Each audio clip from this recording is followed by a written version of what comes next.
Assalamualaikum warahmatullahi wabarakatuh. Dan selamat pagi. Semua sihat ke? Alhamdulillah. Okey, sebelum kita memulakan proses pengajaran dan pembelajaran pada hari ini, diminta semua pelajar untuk memulakan bacaan doa terlebih dahulu untuk memberkati PDP kita pada pagi ini. Bismillahirrahmanirrahim.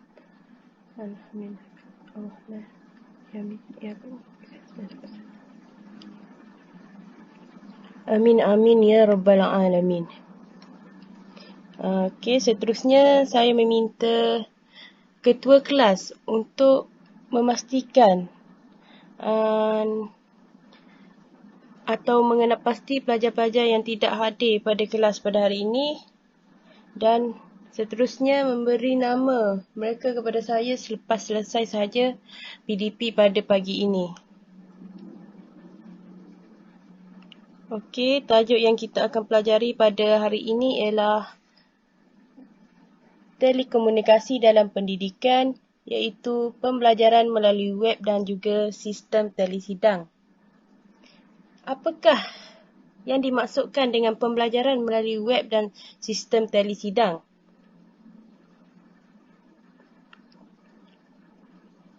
Ada siapa tahu tak apa yang dimaksudkan dengan pembelajaran melalui web dan sistem telesidang?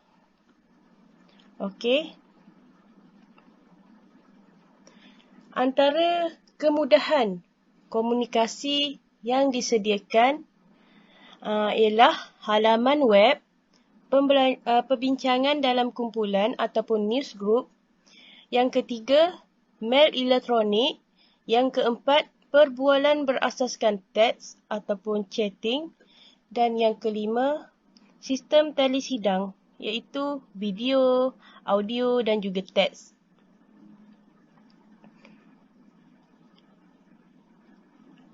Teknologi maklumat dan telekomunikasi banyak membawa perubahan terutamanya kepada satu kehidupan manusia dan juga dunia pendidikan.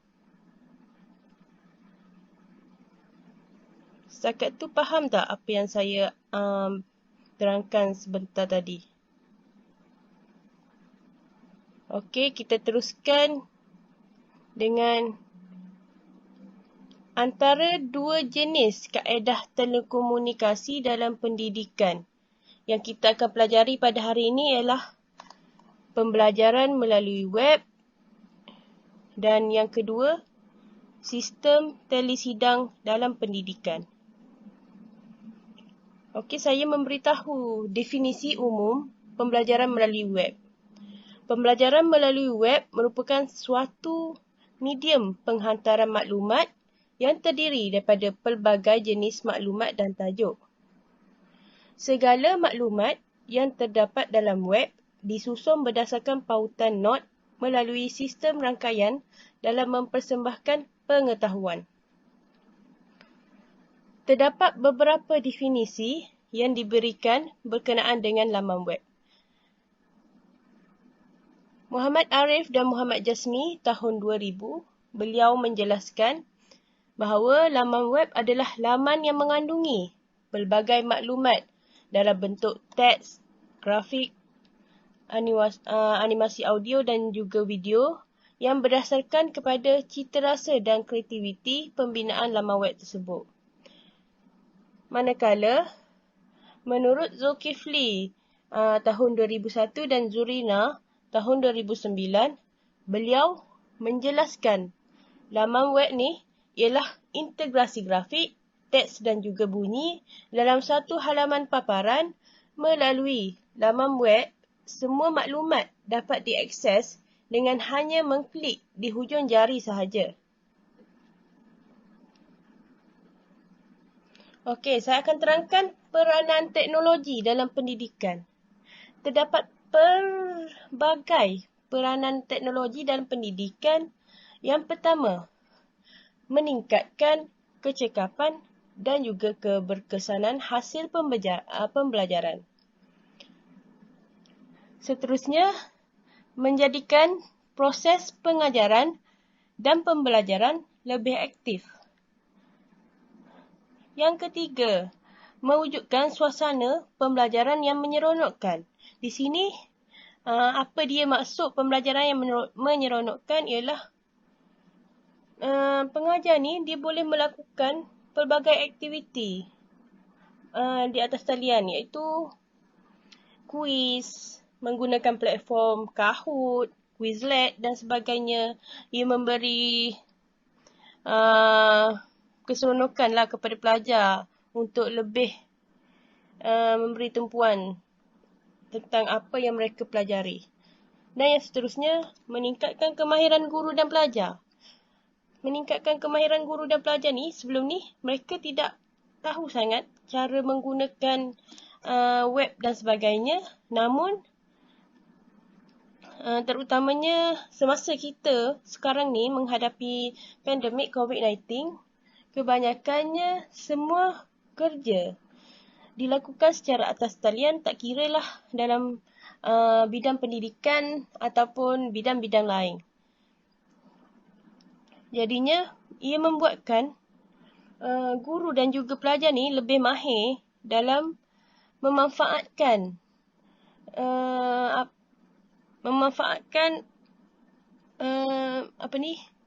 teknologi yang ada. Seterusnya, memberi peluang pembelajaran yang sama kepada semua pelajar yang pelbagai keupayaan. Okey, seterusnya saya akan terangkan sistem telesidang dalam pendidikan. Kemunculan teknologi sidang video telah dianggap sebagai salah satu pelengkap dalam telekomunikasi berkos efektif, terutamanya dalam aspek pembangunan komunikasi pelbagai hala. Dengan perkembangan begitu pesat dalam pembangunan infrastruktur teknologi komunikasi yang mencakupi perkembangan teknologi sidang video berjaya menyokong aplikasi-aplikasi multimedia setakat ini. Faham tak apa yang saya terangkan sebentar tadi? Sekarang ni kita berada di sistem telesidang video. Seterusnya, penggunaannya dalam pelbagai sektor teknologi dijangka meluas di seluruh dunia dan kemunculannya juga telah mendapat perhatian di negara ini. Lebih-lebih lagi apabila era teknologi maklumat sedang rancak berkembang. Dalam pelaksanaan aplikasi perdana yang telah digariskan dalam projek Koridor Raya Multimedia ataupun MSC, teknologi telesidang video ini cuba dimanfaatkan semaksimal yang mungkin. Selaras dengan itu, kemudahan teknologi sidang video telah mula digunakan dalam pelbagai lapangan yang mementingkan aspek komunikasi yang cekap, cepat dan berkesan, terutamanya dalam bidang perniagaan, penyiaran, pendidikan, kerajaan elektronik dan juga teleperubatan.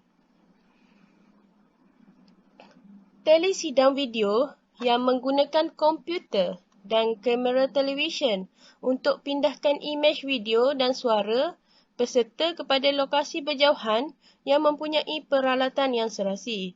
Perisian dan peralatan khusus digunakan untuk mendijitkan dan memampatkan imej video supaya dapat ditransmisikan melalui saluran komunikasi piawaian. Di sini kita dapat memahami maksud dia kamera televisyen untuk pindahkan imej video dan suara peserta kepada lokasi berjauhan. Seperti selalu yang kita tahu, pembelajaran atas talian ini banyak menggunakan platform seperti Google Meet. Google Meet ni walaupun hanya berjauhan, kita dapat melihat pelajar-pelajar kita yang berada di rumah. Pembelajaran dan pengajaran juga dapat dijalankan dengan sangat baik. Okey, seterusnya, kaedah ini amat bermanfaat dalam teknologi maklumat, terutamanya dalam bidang pendidikan. Teknologi sidang video juga banyak membantu dalam proses pembelajaran dan pengajaran, iaitu pembelajaran jarak jauh yang membolehkan sesuatu kelas dikendalikan dari lokasi yang berasingan. Pensyarah akan berada di sebuah pusat penyampaian syarahan, tak kiralah sama ada berada di rumah ataupun di sekolah dan juga di pejabat.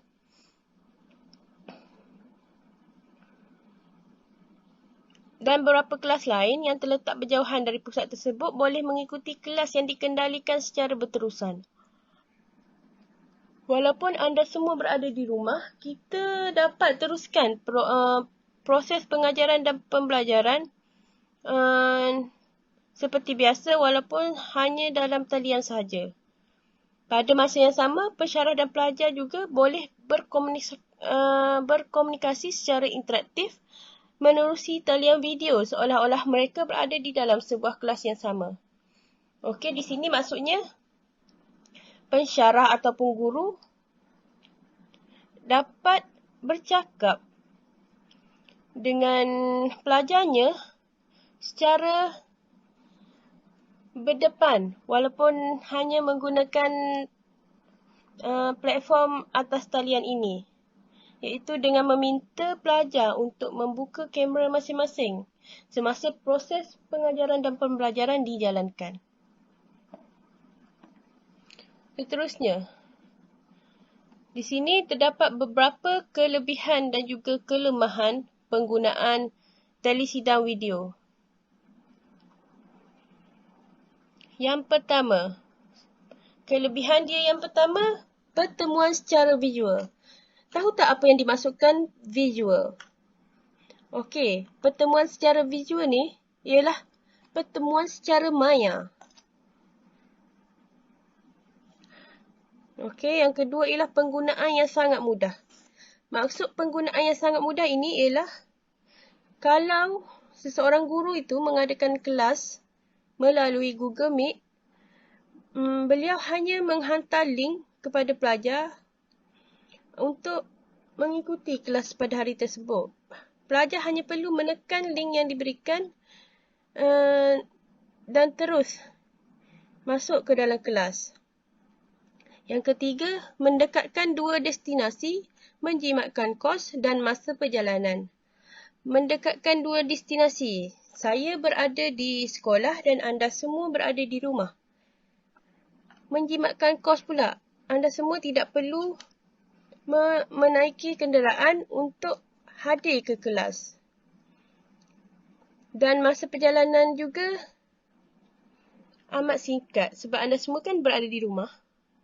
Dan yang keempat ialah berkongsi pengetahuan. Berkongsi pengetahuan ni ialah anda semua boleh membuat perbincangan berkumpulan melalui pelbagai platform seperti Google Meet, WhatsApp dan juga Telegram. Dan banyak lagi lah anda semua boleh guna. Ini memberi manfaat kepada kita. Dan yang kelima, perhubungan antara institusi atau organisasi dapat ditingkatkan. Okey, seterusnya saya akan beritahu kelemahan penggunaan telesidang video. Yang pertama, kelemahan yang memang utamalah bagi saya, kos yang sangat tinggi. Kos yang sangat tinggi dimaksudkan di sini ialah penggunaan data yang banyak. Google Meet ni perlukan data yang banyak untuk terutamanya bagi yang buka kamera lah. Okey, yang kedua, masa persediaan yang lebih. Masa persediaan yang lebih ni, tak kiralah anda sebagai pelajar dan saya sebagai guru, saya perlu menyediakan alat bantu mengajar yang lebih fleksibel dan yang saya fikir ia dapat difahami oleh pelajar-pelajar. Sebabnya kita berada di lokasi yang berbeza, jadinya saya tidak dapat pastikan semua pelajar itu dapat memahami apa yang saya ajari ataupun tidak.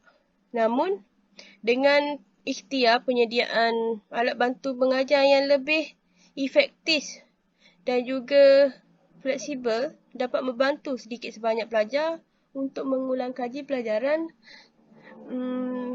semasa hendak menghadapi peperiksaan. Yang ketiga, tenaga yang lebih. Dan yang keempat, daya penumpuan yang tinggi secara serentak. Saya sebagai guru ni tidak kata hanya berada di depan laptop dan mengajar anda semua tanpa melihat apa yang anda lakukan semasa saya mengajar. Oleh itu, saya perlu menumpukan perhatian yang tinggi secara serentak sebab anda semua ni bukan seorang dua je dalam kelas ni. Jadinya, saya perlu memastikan anda semua memberi tumpuan kepada saya semasa saya mengajar, iaitu dengan bertanya apa yang saya ajari tadi, menanyakan rumusan apa yang saya ajari dan sebagainya. Dan yang kelima, pengekalan daya tumpuan ke atas kuliah akan berkurangan. Pengekalan daya tumpuan ke atas kuliah akan berkurangan ni ialah anda semua ni lah. Saya tidak mengetahui apa yang anda lakukan semasa saya mengajar. Anda juga tidak dapat. Saya yakin anda semua pun tidak dapat memberi tumpuan 100% semasa kuliah di atas talian ini dijalankan. Dan yang terakhir, kurang interaktiviti. Okey. Saya akan memberikan rumusan keseluruhan tajuk kita pada hari ini. Okey, apa yang penting? Komputer dan teknologi internet membantu meningkatkan keupayaan pembelajaran dan perkembangan profesionalisme individu. Internet memberi peluang kepada setiap orang meneruskan aktiviti pengajaran dan pembelajaran dalam pelbagai cara. Malah, ia membantu sistem masyarakat ke arah perkongsian maklumat, maka pembuat dasar hendak mengambil kira kesan teknologi terhadap latihan teknikal. Latihan teknikal di sini ialah seperti amali. Amali ni setengah pelajar perlu menggunakan bengkel sebab di rumah mereka tiada kelengkapan untuk melakukan amali tersebut. Jadinya, ini perlu dititik beratkan oleh kerajaan supaya pengajaran perlu dilakukan secara bersemuka juga kepada pelajar-pelajar yang berkeperluan khas terutamanya.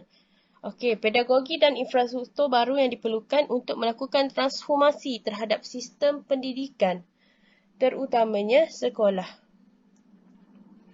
Okey, itu sahaja daripada saya. Harap anda semua faham apa yang saya ajar pada hari ini. Jika anda tidak faham, boleh terus bertanya saya ataupun boleh WhatsApp kepada saya. Saya ada menyediakan beberapa set soalan untuk tajuk yang kita pelajari pada hari ini. Saya akan memberi masa 2 hari untuk anda siapkan tugasan tersebut. Tugasan tersebut saya akan hantar melalui WhatsApp. Itu saja pembelajaran kita pada hari ini. Sekian, terima kasih.